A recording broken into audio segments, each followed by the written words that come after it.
Corley has officially agreed to terms with the New York Jets. Rookies are set to report to Florham Park tomorrow. Have New York Jets players been getting snubbed in Jeremy Fowler's positional rankings? In the Huddle, episode 3, we are live.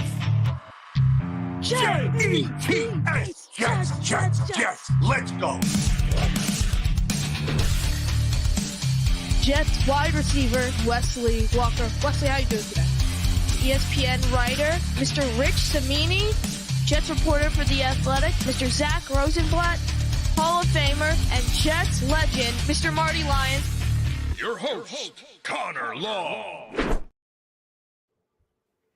Welcome in, everyone. Here we are, episode 3 of The Huddle. We had to move things around. We're not in our regular Monday night slot. It was my birthday on Monday, so we did have to shuffle things around. But Boy Green, how you doing tonight? I'm doing great, Connor. It's great to be back. It seems like the fans have really gotten a kick out of this show, and I feel the same gosh darn way. It's awesome, man. So an absolute pleasure. Yeah, great to be here tonight. But Boy Green, you ready to get right into it? Yes, sir. Let's roll. So the big news today, really mostly for the Jets, is they officially agreed to terms with rookie wide receiver Malachi Corley. Boy Green, what do you take away from that? Just thank goodness. I don't think we have to go too crazy. Like, oh boy, like this was this crazy distraction or anything. But you just confirm that it won't be. Again, as you mentioned already, rookies for the New York Jets report tomorrow. The full team reports on the 23rd. The first practice is the 24th, which is a week from today. We'll be talking about the Jets practice efforts. A week from today around this time, we'll be talking about it. So it's just good to get it done because it could have been a distraction. It could have been something. Thankfully, it's not. It's very hard to with the current NFL CBA. There's a rookie wage scale, so everything's slotted. Wherever you are selected in the draft is how much money you're going to make. There's very few things you could still debate. It's like payment structure, when you get your money in signing bonus and guarantee dates, and how some of those are scheduled over a year or two. It's, again, a bunch of semantics that fans don't care about. Those are the very few things that you can negotiate as a player. So it was going to get done. I'm just glad that it is. And now there's just one big, juicy storyline left in this kind of conversation. Of course, that's Hassan Reddick. Yeah, so what I take away mainly from this Corley thing is rookies were set to report to camp tomorrow. I don't even know I don't think anyone really knows what the holdup was, but they're like, all right, this is like our last day before camp starts. Let's just pen to paper. Let's get this done. And like you mentioned, someone's up next. It's Hassan Reddick. Boy Green, what do you think an extension for Reddick's going to look like? Do you think they even ink him to a new deal, or they just kind of guarantee some of the money in his current contract? Yeah, I called the Rich Eisen show this week. Tom Pelissero is filling in for Rich for the majority of the week. And I thought Tom, as an NFL Network insider, would have more information that, quite frankly, I just haven't heard people talking about. They've been talking about the Ayuk situation or this or that. But the Reddick thing's been really quiet from the main NFL insiders, whether it's NFL Network, ESPN, or what have you. So I said, let me just go straight to the horse's mouth and see if he has anything. And there were some interesting comments made by Pelissero about the history of holding in regards to his agent, and not really a holdout history with this current agent and his representation. Jay Gasman did a really good job on his show earlier talking about that spot on the Rich Eisen show and some of his own research and his own sourcing that he was able to do for that. I don't believe – I would be stunned if the Jets, gave Hassan Reddick like a Danielle Hunter 2-year deal, $49 million, $48 million fully guaranteed, like that kind of monster, earth-shattering contract coming out of nowhere. That would shock me. I think they do get something done in terms of like, hey, it benefits all sides for Hassan Reddick to be playing football for the Jets. How do we have to get you there? Is it a little bit of an incentive package? If you get this many sacks, this many sacks, we'll give you bonuses of this, that.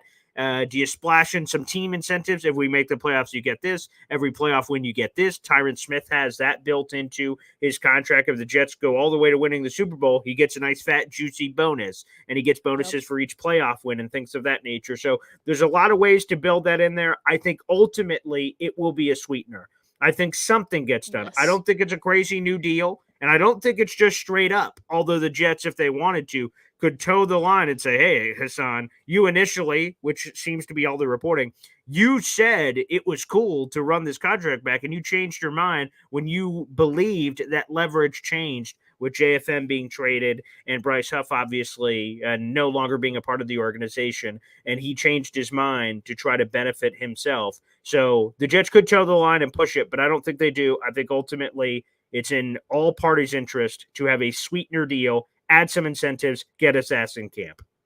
Yeah, I agree. I don't think it's a new deal. I mean, I don't think the Jets could really afford with their current cap situation to ink Reddick to another extension like that. I think it's just something guarantees some of the money, but Reddick also has to realize not playing football hurts him really more than it kind of hurts the Jets. I mean, he's not going to get paid if he doesn't play, but speaking of Hassan Reddick, Jeremy Fowler has surveyed over 80 league executives, coachings, and scouts to grade every position room. Let's start with Hassan Reddick on the edge rusher rankings. He was ranked an honorable mention. Do you think Reddick was snubbed on that list? Yeah, it's completely disrespectful. Yep. There's just no other way to put it. And they make it clear, they being Jeremy Fowler, in the monologue, the introduction of this piece, that this is not a Lifetime Achievement Award and this is not a projection. This is right now in the game. And I don't know. People are going to say we're biased for doing a Jets show here. We're both Jets representatives from that standpoint. I don't know how you can say with a straight face that Hassan Reddick is not one of the 10 best pass rushers in the NFL when his production speaks for itself. He has 4 straight double-digit sack seasons. There's only one other player that's been able to accomplish that over that same time period, number 1. Number 2, he is number 4 in sack production over that time in the entire league. 4th. And while sacking the quarterback isn't everything for pass rushers, it's one of the best things, one of the top things that you can do as a hired hitman. Hassan Reddick is a freaking beast. He instantly, the moment he was traded to the Jets, was one of the best players on their roster, and the Jets have one of the best rosters in football. If that doesn't tell you where Reddick should have placed, I don't know what does. For me, more chips on the shoulder for him. I mean, I was angry about it in the moment and still a little peeved about it right now, to be frank, but that one to me makes no sense. There are certain ones, and we'll get into them if we go through all of the list of certain players that didn't make the top 10. I'm like, totally see that, totally understand, makes a lot of sense. Reddick was not one that I agreed with. Yeah, staying with the defense, how about linebackers? CJ Mosley was given, not CJ Mosley, Quincy Williams and CJ Mosley actually were both given honorable mentions. I covered this story. I covered both Reddick, which I covered Reddick and the linebacker ones for JetX, and I said Reddick was snubbed, and then we'll go to linebacker. Now, I think an honorable mention, personally, is a very generous ranking for C.J. Mosley coming off the season that he had last year. I mean, I think honorable mention is very generous for a player like him. I mean, you saw play decline from 2022 into 2023. In terms of Williams, I mean, that's just that's just insane. I mean, first team All-Pro listed as an honorable mention. Disgusting. 3 players on the planet Earth that we're all on were named first team All-Pro linebackers. Those 3 are these players I'm about to mention. It is Quincy Williams, it is Fred Warner, it is Roquan Smith. Fred Warner and Roquan Smith on that Jeremy Fowler list were the top 2 linebackers on the list. They were also first team All-Pros. Quincy, the 3rd first team All-Pro of that list, didn't make the top 10. That makes no sense. Again, we could talk about Pro Bowls and go, this or that. We're talking about an All-Pro. You make the team or you don't make the team. There's no substitutes, no alternates. That, to me, was one of the most disrespectful rankings I think I've seen in my life. Quincy Williams is a beast. He's coming off a career year in several major categories, including but not limited to total tackles, tackles for loss, pass deflection. Like, he just surged all over the place. And the fact that he was honorable mention, and not even the first one mentioned, CJ Mosley was the first honorable mention listed. Quincy Williams was 3rd on the honorable mention list. Again, hopefully we'll have Jeremy Fowler on before the season, and we can ask him the question. But I don't even think the honorable mentions are ranked like 11, 12, 13. I think it's just a photo dump where all of them are thrown in there together as a list. And even still, that one to me, I just don't understand. He's young. He's great. Again, you're talking about right now. And right now, Quincy Williams is arguably he's arguably one of the best in football in terms of like where you believe he is 1, 2, 3. But like he was the second best coverage linebacker in football. He was a phenomenal tackler, top 10 in the league in tackle. I just don't know what other metrics or numbers you need, but he passes the analytics test, he passes the raw stats test, and he passes the look test. It's again, it's a travesty. Travesty he wasn't on that. Yeah, I mean, you first team All Pro. First team All Pro. You mentioned Roquan Smith and Fred Warner. I definitely think they should be on the upper echelon of that list. I mean, those are Sure, two yeah. elite linebackers. But I mean, the fact Mosley didn't even warrant top 10 recognition is disgusting.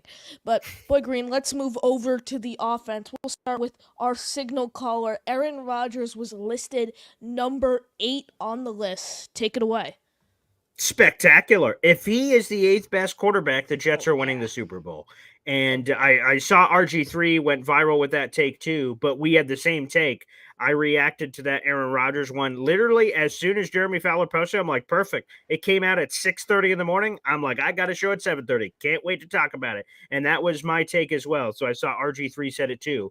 But boy, Aaron Rodgers being 8 is spectacular. He was 4th the prior year, and he tore his Achilles and he dropped 4 spots. Again, the Jets have not had top 10 quarterback play since Fitzpatrick in 2015. And then before that, you're either single year picking the great Chad Pennington year we had in the early 2000s, or you're going Vinny in the late 90s. Yep. That just goes to show you the gaps that we've had at the quarterback position. And that's when you were like negative 40 years old, Connor, when I'm dropping some of these things in there. I know you just joined the teenager club. Check out the movie Breakfast Club when you get a chance. But the point is that it's just it's inspiring that he's still 8th. That's what people still think about him. And you can argue like CJ Stroud, should he be above Rodgers? I don't know. Justin Herbert, should he be above Rodgers? I don't know. But the point is, regardless, Dak Prescott probably shouldn't be 10 either. If we're giving proper respect, he should be much higher on the list. But the point is that Aaron Rodgers is spectacular. And if he plays like that, combined with everything else the Jets have, they're obviously making the playoffs, and they will be contending for a Super Bowl championship. Yeah, I mean, number 8, here's my thing with Rodgers. I've said it all along. If he plays like a top 15, even the top 15 to 17 range, I think, with this defense, top 15 to top 17, I think will get the Jets to the playoffs. I 100% will. The fact top 8, I mean, matches number 8. Let's go, baby. I mean, Aaron Rodgers within the top 10 as a 40-year-old. I absolutely love it. And you mentioned RG3 there. Were you referring to the debate that Bart Scott and RG3, I don't know if you saw that, the debate that RG3 and Bart Scott were having. I saw that one too. I'm not sure if that's the one I'm referencing because RG3 apparently has gone viral on Jet social media multiple times this week. But yeah. RG3, one of the takes he had was basically what I just said, that if Aaron Rodgers plays like a top 10 quarterback, as he was in that list, because it's their own product, Jeremy Fowler's of ESPN, RG3 of ESPN, so he just kind of tabled it while they're talking about it on Get Up. And he said basically the same thing I did, is that he believes that the Jets are competing for a Super Bowl if Aaron Rodgers is playing that kind of football, top 8 football in the league. And I agree. But I did also see the arguing with Bart Scott on the talent on the team and how many Hall of Famers. I heard them going back and forth. That was interesting. Yeah, moving on though, running back position. Jets star running back Breece Hall was listed at number 2 on the list. What do you got? Great placement. Again, it's the greatest consolation prize in Jeremy Fowler list history to be number 2 to Christian McCaffrey and the number 1 running back under the age of 25. Breece Hall's a beast. And a lot of people don't know Breece Hall yet. That's just the simplest way to put it. It's great that this panel is not of fans. It is of scouts. It is of coaches. It is of league executives, people that you think should be in the know. Although based on some of these other results of this list, I'm not quite sure if they are. But in this particular case, they were drinking the right sort of thing as they were picking these running backs. Christian McCaffrey's a beast. He has been far more productive from a lot of perspectives, but specifically from a rushing perspective. He led the league in rushing last year with nearly 1,500 yards. He had a 200 to 300 yard gap. It was in the 200s over the next closest guy from a rushing perspective. Breece has never had 1,000 yards yet. So if Breece wants to surpass Run CMC, he's going to have to start running the ball on a consistent basis and getting into that conversation. So being a better runner, he needs to, in the same conversations we could have about Garrett, he needs to be in 11, 12, 13, 1,400 yard rushing. Thomas Jones kind of seasons Yep. that we saw well over a decade ago. If he's having that kind of production, Brees Hall could go higher on the list. But Brees Hall's explosive. It's spectacular to be number 2. That's great respect for Brees. Yeah, 100% agree with you there. I mean, you look at you not 1,000 yards, but he had 994 rushing yards last season. The Jets mathematician had a massive error on that one. But I mean, you look at his success on the ground and then in the receiving game. With a bottom ranked offensive line with the most combinations in the league. You take that offensive line, you bring in 3 new starters, one of them being veteran all pro tackle Tyron Smith, one of them Morgan Moses, the other John Simpson. Those are very competent starters. So you bring in 3 new starters, plus Elijah Vera Tucker when healthy. He's an all pro. We'll get into that a little later. But I mean, his success is only going to thrive. I know you mentioned it's not a projection, but still, you just look at his success he had last year.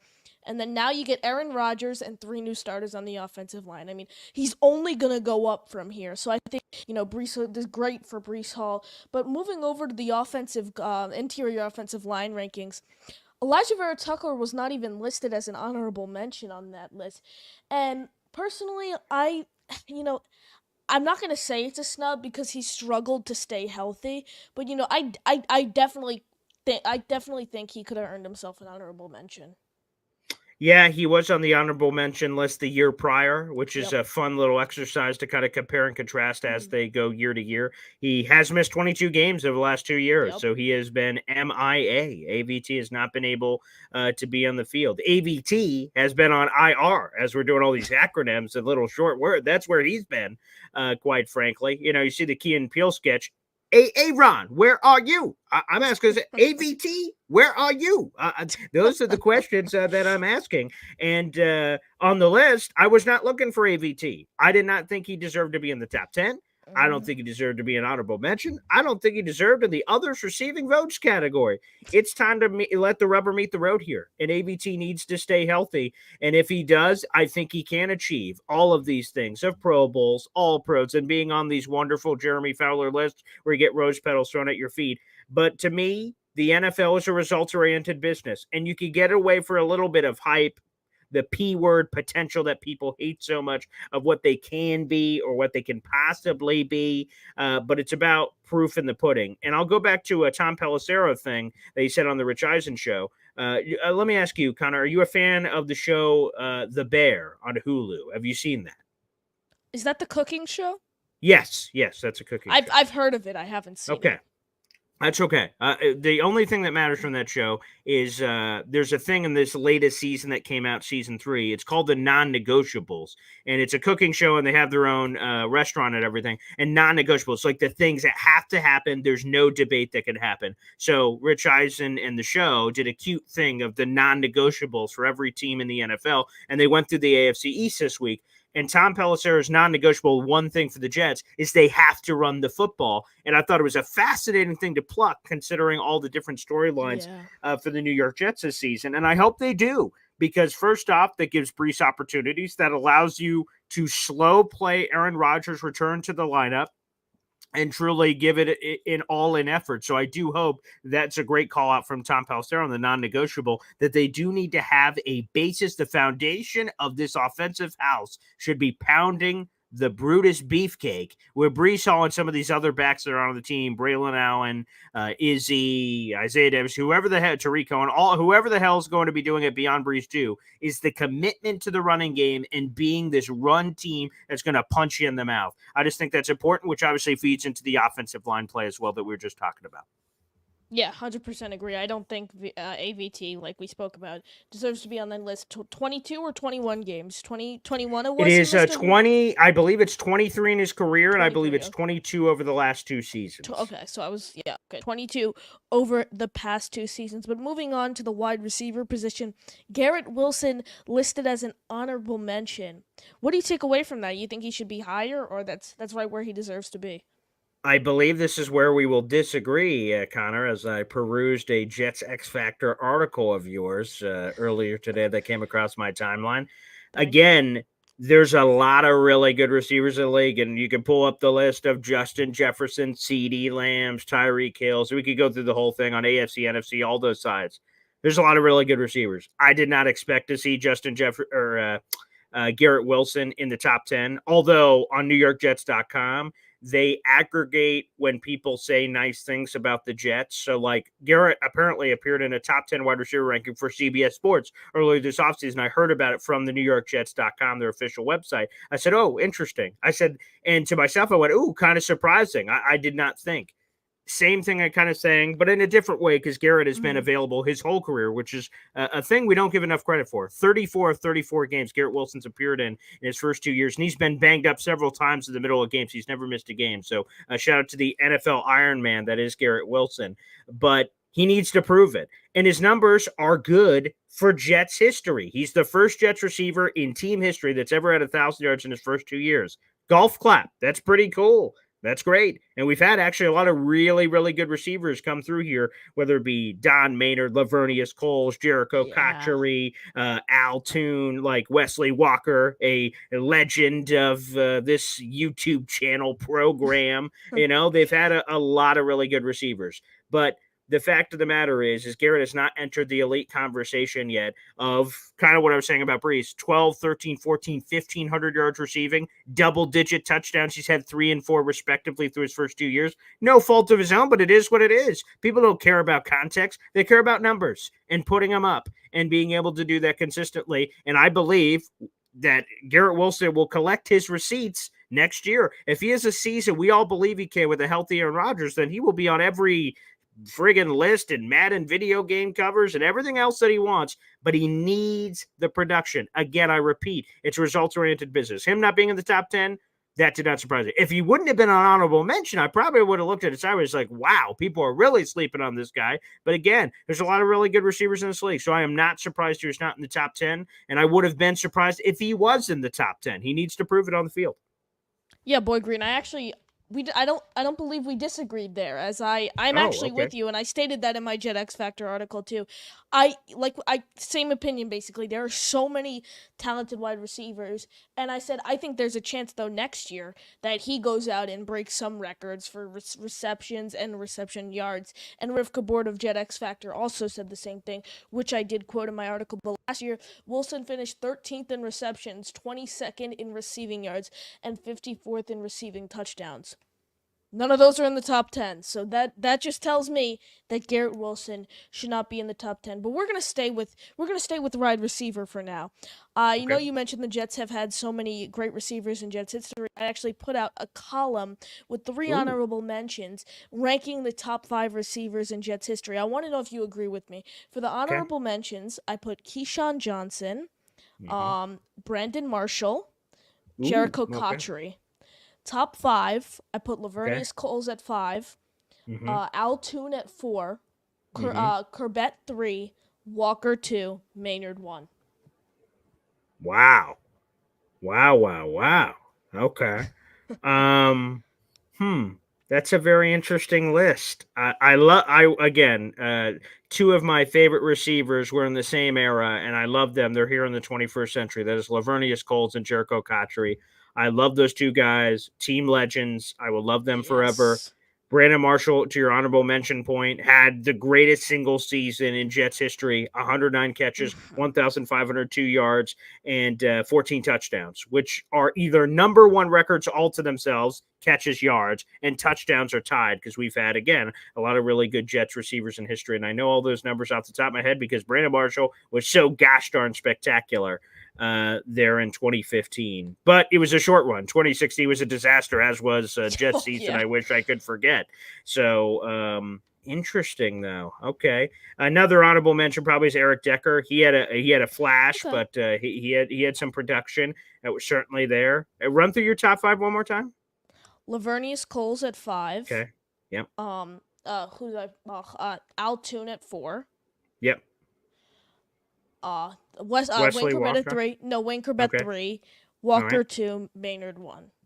Okay, good. Don Maynard should be number 1. And again, I'm glad Connor my freshly 13-year-old buddy here on the show that you put Don Maynard at number one. I've heard a lot of Don Maynard slander in the streets. Folks, he's a Pro Football Hall of Famer, and look at what he did in 13 and 14 game seasons. I mean, that would be Yep. spectacular in a 17 game season, let alone 13 and 14. He has, I believe it's 4 of the 5 greatest single seasons in Jets history in receiving yards. So people put some gosh darn respect on the name of Don Maynard. So wonderful job putting him at number one. He deserves it. And yeah, I like the honorable mentions too. As long as you have my boy in the conversation of Jericho Cotchery's, Lavernius Coles, he did a halfway decent job. Yeah. Yeah, I mean, Jericho Cotchery was just led the Jets in receiving yards from 2009 to 2011. He was selected in the 4th round. Despite that, he never even received a Pro Bowl. He was just a guy who flew under the radar. And I closed it out when I put him as an honorable mention. I said, we need more players like Jericho Cotchery in today's game. I mean, someone who's going to come in as a day 3 pick, work his way up, kind of fly under the radar, be an underrated guy, but contribute tremendously to the Jets roster. But again, another topic on receiver. It's been hot these past few days. The Devontae Adams rumors have been swirling. The Brandon Ayuk rumors have been swirling. But before we get to Devontae Adams, his agent apparently shut down these rumors yesterday. But then he proceeded to go on a podcast where he said he is set in Las Vegas.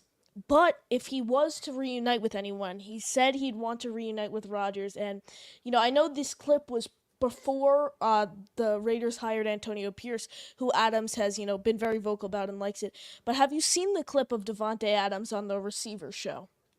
Yeah. Was that the Shay something Club Shay podcast? Is that the one you're talking about? Mm-hmm. Yes.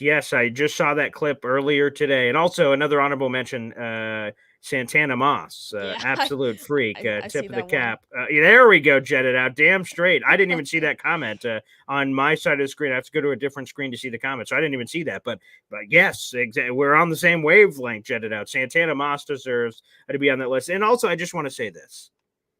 For the people that are putting Garrett Wilson in the top 5, take a lap. Take a drink, take a seat, and breathe. He's 2 years in for the prisoner moment of hell. I feel like an old man here yelling from my porch, you bastards. Like Garrett Wilson, whoa. Can he be in the top 5 one day? Hopefully, but 2 years in, top 5 already. Whoa. What the hell? Yeah. What the heck are we talking about? Let me make sure I check my Guatemalan here on the show. Like, whoa, let's clear the deck. Let's clear the mechanism a little bit. Getting a little too aggressive there. Again, Garrett has a lot of potential, a lot of possibilities. But look at the Jets' history. They've had a very rich history with wide receivers. But back to your point on the Devontae Adams Club Shay thing and with Shannon Sharp. Yes, I heard that from Devontae, and I don't know if he answered the final bell, but he said if I was basically, I'm going to paraphrase here a little bit, but this is basically what he said. And if I was going to reunite with anyone, from his past, because Josh Jacobs flirted with him a little bit this offseason coming back to Green Bay and things of that nature, he said it would be with Aaron Rodgers. And if I relocated, cough, was traded anywhere, it would be with Aaron Rodgers, cough, the New York Jets is what he's talking about. And again, I disagree vehemently with the Boomer Esiason thing. This trade, if it's going to happen, happens before the season. I couldn't disagree more because while that sounds great in a Madden video game, and the Madden video game comes out before the season, so feel free to do that of your own volition if you'd like to trade Devontae Adams to the team. But it's not happened till the trade deadline. I don't think the Raiders will do it because they believe in themselves and they believe they can contend. I think that's foolhardy, but we'll see what happens. I do not believe they will be contending, but they do. They believe in that building. Everyone's 0-0 right now, so everyone has a hope. And the Jets believe in their guys. Mike Williams, Malachi Corley, Lazard, Gibson, Brownlee, all those guys. They believe in them for better or for worse, and we'll see what happens. So they want to ride out what they have. And if there's some epic disaster, that could change. There's some critical injury in camp. God bless, hopefully not. But if there's something like that, then all of a sudden, sure, all of a sudden the Jets are like, we're in an all-in season. We just lost a very important player. Okay, now we're going to go make a move to go get someone. That's different. But I think they want to test out the season, go through a couple weeks. Hopefully the Raiders suck and the Jets are good or average. And in either of those scenarios, Jets make an aggressive move to go get Devontae. But we have to see how things play out. So I saw that. that just stoked the flames even more for me that Davante Adams will eventually be a member of the New York Jets, but it's going to take time. The season is 50 plus days away. I just saw on Yeah. the tweet earlier today. And then the trade deadline is 2 months away. So, I mean, we or 4 months away, excuse me. So, like, there was a significant gap of time. The trade deadline got pushed a little bit further than normal, but still, it's a long time before we get to the trade deadline in November. So let's see what happens. But yes, I think Davante will eventually be a member of the Jets.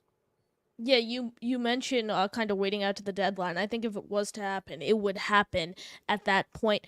But you look at the Raiders quarterback situation right now. You have Gardner Minshew and Aiden O'Connell basically in a dogfight for quarterback one, compared to the Jets, who have future Hall of Famer Aaron Rodgers signal calling, and then you have Tyrod Taylor as a backup. And my thing about Taylor is I feel comfortable if let's say Rodgers has to miss 4 games because of a minor injury, or even Mm-hmm. 2, Taylor could go 500 in those games.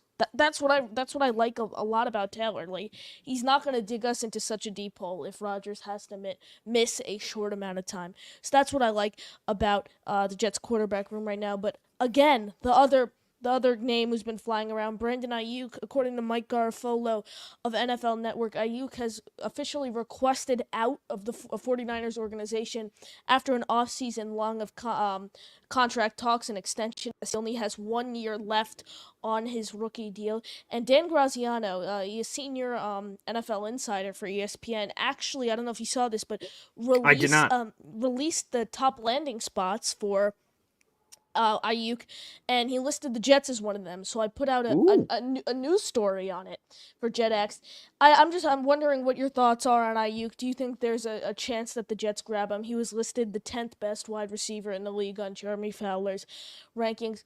Personally, I think it's unrealistic because of the cap and stuff. But no, if you bring Ayuk to the Jets, that's a Super Bowl roster. Future Hall of Famer Aaron Rodgers, Breece Hall, Garrett Wilson, Mike. When Mike Williams is your wide receiver 3, you know you're doing something right. That's for sure. And hell, I mean, Brandon Ayuk is making less money this year on his 5th year option than Devontae Adams is making this year. So cap wise, technically could fit. But I know your point because if you're making this trade, you have to give him a long term extension, or you'd be crazy. You'd be doing the Jamal Adams thing where Seattle did not give him an extension immediately. They gave up a bunch of picks, and then all the leverage was with Jamal, and they had to pay him whatever he said, which ultimately made him the highest paid safety in football. So if the Jets did trade for Ayuk, it would be crazy not to pay him immediately because you would set a very bad precedent and put Yes. yourself in a tough spot. I think it's possible from NFC to AFC. So the 49ers will get to keep him out of the conference. There's been a lot of Commanders rumors. I don't know if they'd want to keep him inside the Okay. conference. Yep. So that part's possible. The Jets, in theory, have a need, again, depending on how you view the receiver room. Some people view it differently. We had a caller that it was either on my show today on the morning show or yesterday that said the Jets wide receiver room is deep and they love what the room is and they don't think we need Devontae Adams. And there's others say, like, oh boy, we could really use a Devontae. So there's differing opinions. Brandon Ayuk is younger, but he's going to cost a heck of a lot more. Devontae, I imagine, is going to be somewhere in the ballpark of like a 2 and a 3, maybe a 2 and a 4, maybe like a Braylon Edwards. And I know I'm going back on you there, Connor, with age wise, but Hey, he, Michigan guy. yeah, that's right. There you go. And he like saved a guy in a Planet Yep. Fitness or something. So like he's a hero. The Jets traded a 3rd and a 5th for him back in the day from Cleveland. For Santonio, they traded a 5th. For Marshall, they traded a 5th. So they have a history of trading mid-round draft choices for really excellent receivers. So I don't think Devontae is going to cost a 1st. But Brandon Ayuk might. He might cost a 1st or a Yeah. combination of picks. Plus, you got to pay him the bag. So it would be a lot more expensive, but you'd be getting a younger player. Not as good of a player in my mind as Devontae. And Devontae, I believe, was 5th on that Jeremy Fowler wide receiver list. And Ayuk made the top 10. That's cool to hear. So Ayuk's really good. He's really talented. And out of all the 49ers receivers, I prefer him over Debo. He's a pure receiver, and you're Yeah. hoping Malachi Corley can eventually be a Debo Samuel type, even if he never reaches that level necessarily, because obviously Debo's really good. I'd prefer a pure wide receiver that could do wide receiver things, like the gizmo gadget of what Malachi Corley is, and the ceiling that the Jets believe that there's more untapped potential there beneath the surface. Ayuk would be intriguing. I think it's possible, but also the other complicating factors is the Jets have to pay a bunch of guys next offseason. So if you pay a Yes. guy and he cuts the line, that could disrupt the locker room. Some random person comes in here and gets a market resetting deal, which would probably be in the 30 million per year range. Garrett's looking at that like the hell, sauce, the Yeah. heck. And if you don't pay them accordingly, that could create tension in the locker room. So it's dangerous, but Ayuk obviously is really talented. I mean, Boy Green, week 1, prime time, Monday Night Football. And you're saying Brandon Ayuk is lining up on the Jets side. I mean, you're talking Fred Warner, Drake Greenlaw, or Yeah. trying to take his head off every time the football comes his way. But if the Jets Either way, it's good prevent news, though. That's what I will yeah, say. That this yeah, outside of him, I guess, getting traded to the Buffalo Bills, which several people reminded me of that possibility on social media. Okay, outside of that, where you'd be playing him twice, like yeah, if he holds out because he's frustrated, he ain't playing week 1. That's good news for the Jets. If the holdout potential went that far, if they trade him, great. The 49ers are going to be weaker. It's very rare. The Jets have pulled it off a couple of times in history. Calvin Pryor for Demario Davis. That was a 1-for-1 swap. Very rarely happens where you get a player for player deal. More likely to be a combination of future picks if the 49ers move on from him, which means their team would be weaker. I bring up the Jamal Adams example again. Heading into, I believe that was the 2020 season, the Jets traded Jamal Adams right before training camp, and they had a 2-14 year. Yeah, they traded away one of their best players. I'm not surprised. All of a sudden, they sucked even worse than they were probably going to suck anyway. So that could hurt the 49ers. So again, if you're a Jet fan, grab your popcorn, root for chaos. That's spectacular. For the drama in San Francisco, let's get more of that, please, ahead of week 1. Yes. yeah, 100% agree. I mean, either way, it is great news for the New York Jets. He's either on their sideline on another team, but hopefully not with the 49ers and lining up week 1, whatever happens. But let's get into some questions in the chat going all the way back. Terrence Hill saying Garrett Wilson can easily average 10 catches a game. I told you first, BG. Wilson gets 109 catches by week 10. By the way, that number he's indicating is the single season record for the Jets, which is Brandon Marshall's Ooh, 109 yeah. catches in a full season, let alone through the first 10 games. I will say this, Terrence. If he gets to that, I will just bow down to the statue that the Jets will build for you at MetLife Stadium because that would be the greatest take of all time. I would also say this. He is going to get fed, and he being Garrett Wilson, he is going to get targeted. If you have a fantasy football draft, I will advocate for you this time and maybe multiple times. In my big fantasy football league through my radio station, I have the 8th overall pick. Ooh, Garrett that's Wilson's tough. at Garrett Wilson's at the top of my board. If he's on the board, I'm running that pick up. If Brees Hall's Yeah. there, I'm running that up. So those are my 2 targets. I'll just be honest here. And if anyone from my league is listening, then I just got screwed. But either way, I'm just going to be straight up that's who I'm looking at. Garrett Wilson's going to get the ball, and he's going to get the ball a lot. He is the clear number 1 option on this team. And a compromised Mike Williams early in the season, which could happen with the torn ACL. We don't know what he's going to be. That means more rock for Garrett Wilson. So he very well could, Terrence. We'll see what happens. I think Garrett Wilson is in for one of the biggest seasons we've ever seen from a Jets receiver. Yeah, before we get into the comments, talk about fantasy football. I'm personally one. I've been playing fantasy since 2nd grade, so I'm about to enter my 5th. I'm doing the math. I'm on summer vacation right now, either 5th or 6th year, whatever it is. Sure. Probably 5th year playing fantasy, and I've always had a pet peeve of drafting someone on the Jets just because it's like I want the Jets to win as a whole. I don't want to have to root for individual production. But if I have an opportunity to snag a player like Wilson or Hall, if it's at the right time, the right price, if I'm in the right situation, love to bring them on my team. But 10 catches a game, see, I could see that happening. The thing is, I'm concerned. I think Rodgers is just going to spread the ball out a lot. That's the only way I don't see it happening. I think it's going to get spread out a lot among the receivers. So that's where I see Wilson not being able to break that record. But going back to the you mentioned Marshall had that record. Mm-hmm. I mean, that 2015 season. I put him as an honorable mention, not in the top five, because he didn't spend enough time with the team to earn the top five, and the Fair. 2016 season wasn't great. It's like, okay, he had this iconic 2015 campaign, struggled to keep that up, and then he's no longer a Jet, so he had an honorable mention. But yeah, if he looks to Garrett Wilson, 100%, I think he can get 10 catches a game. But thing is, like I said, I don't think he's gonna spread the ball around too much for Wilson to uh, consume that many balls. But another comment from Terrence. I was thinking Corley was going to be involved in an Adams trade. Thought that was why he hadn't signed, but now that's over. Wow, that would have been creative to do it in that way of trading draft rights, which is normally an NBA style thing. But every once in a while, you see it where a rookie is traded, and it's normally a bizarre circumstance. I can't remember the player at all, but something happened semi recently with the Raiders Dolphins.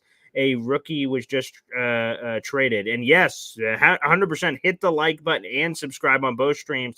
We're both on 100%. my channel, Boy Green 25, and of course here on Connor's channel as well. So, guys, make sure you show your love no matter where. And we'll be doing this through right before the season, I think, or whenever Yep, that that's is. yep. Mm-hmm. Yes, so we'll be doing it. So I really love doing these. But yeah, I can't, Terrence, that would have been wild. Like I said, we just saw something semi recently. It was people could probably look this up and find out what the answer is, but it was like a Raiders Dolphins like Gizmo Gadget guy that could play running back and wide receiver. It just happened within the last 5 years, and they moved him in his rookie year, and there was some sort of a coaching change or something happened where he got moved and they lost value on whatever that move was. So it sometimes happens, but that's very rare. No, that not the reason, obviously, why Corley was moved. But yes, that's over. Corley is here.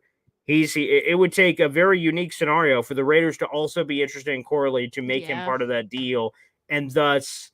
But the Jets were so in on Corley, like they were trying to trade up for him since pick 45 in the second round, and they were unable to, Yes. so they had to wait for the first pick of the third round, which I believe was 65. So that would be the 67. greatest. Yeah, the 67. That would have been the greatest bluff in history that they fake showed all that passion to then use that piece to get Devontae. We're getting conspiracy theory aluminum foil on the head here to try to get to that. But no, that will not be it. We will see, though. Sometimes you can get creative with the trade.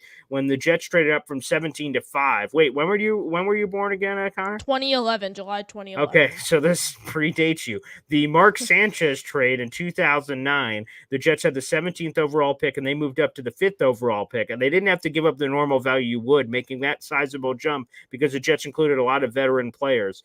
Abram, Coleman, Brett Ratliff, the former quarterback I thought was the savior of the Jets. That a whole list of guys to get to 5 to pick Sanchez instead of the Josh Freeman who they would have taken with the 17th overall pick. Maybe some players can help, smooth that trade and make it a little easier. 100%. Dano, question. Thoughts about our wide receiver room? Should we go the free agent route and bring in Michael Thomas to add to this room? Question mark. Seems like he's finally getting healthy again and might be more realistic before the Raiders lose 5 games. I like MT, former the Ohio State product, but from the outside looking in, I don't know him personally. Can't guard Mike, I believe, is still his social media handle. He's a diva, and there's a lot of hoopla that Yeah. gets involved with him. He's had a lot of injuries, a bit of a drama queen, and he's had when you're a drama queen and you have production, I'm like, I don't care. But if Yeah. you don't have the production and you're injured all the time and you have the drama, I'm like, eh. And here's another thing that people struggle with. I bring up Joe Flacco as a common example.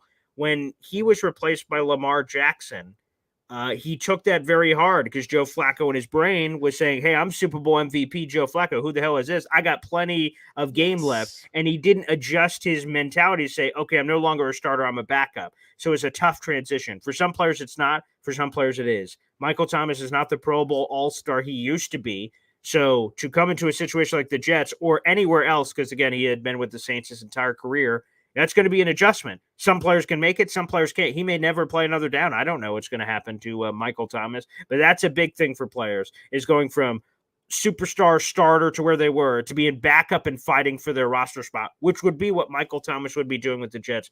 I think there's too much hoopla there. I love the talent. I would do it in Madden. I'd give him a try in a couple of preseason games, but in reality, actual real life, I don't anticipate that happening. No. Yeah, when all's said and done, we're gonna wrap up here. When all's said and done, I think the Jets stay with their group right now. I think mostly on their roster, especially with the receiver room. It looks like they seem to feel comfortable, and I don't think they add another receiver. Personally, I think they should with the question marks behind Garrett Wilson. But again, I do not. I think the Jets will stick to this roster going into 2024. But you are watching episode 3 of In the Huddle with Boy Green and Connor. Boy Green, you got any final thoughts? Yeah, I would just say, guys, thanks for supporting the show. Again, we're streaming on both of our platforms, so make sure you guys check it out. So hopefully any of my Boy Green people that I see are commenting all over my YouTube channel right now, you hop on over and show your support, for Connor Long of JetsXFactor.com, columnist extraordinaire and new teenager. So he's going to have a rebellion phase at some point during this podcast. Hopefully I'm ready and prepared for that. Hopefully I could get some tips from his dad, whatever that phase hits. But either way, it's awesome. And guys, if you enjoy my program, again, Boy Green Daily comes out tomorrow morning, and Connor Rogers of NBC Sports and PFF and SNY and all that jazz, he'll be joining me tomorrow morning at 7:30 live in the morning. That's going to be fun. So yeah. Can't wait. Everyone, make sure you're subscribed to Boy Green's channel, at Boy Green 25 on YouTube. And make sure to subscribe to my channel. We are so close to monetization at NY Flight Jets Talk on YouTube. Please, everyone, go over there, hit that subscribe button, hit that like button. Please subscribe to my channel. It really means a lot. But everyone, thank you guys for this. JTS, Jets, Jets, Jets.